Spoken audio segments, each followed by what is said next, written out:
Hey, so there's something weird going on with the car now. With it makes noise.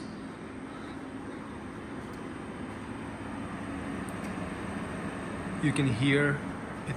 It sounds like it's running. Not the engine, but the fans, like the AC.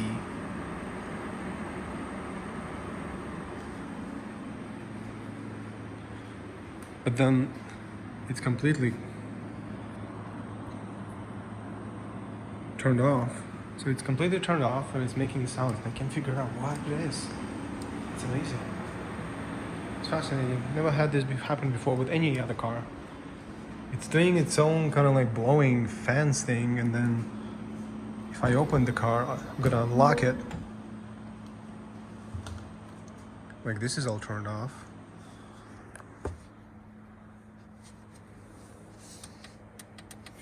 This is all turned off.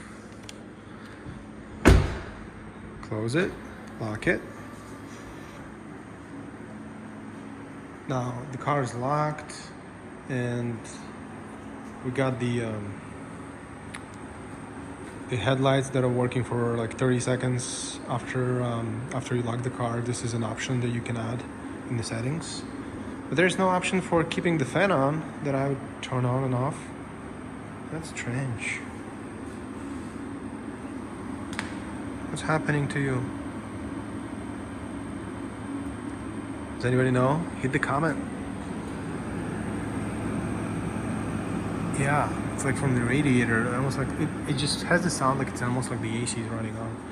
Anyways, if anybody knows what's going on there, hit the comment, subscribe, and let's figure it out, because that's weird. Never had this happen before, and it's not something new. This car has been doing it for a while. Anyways, all right, thank you, bye.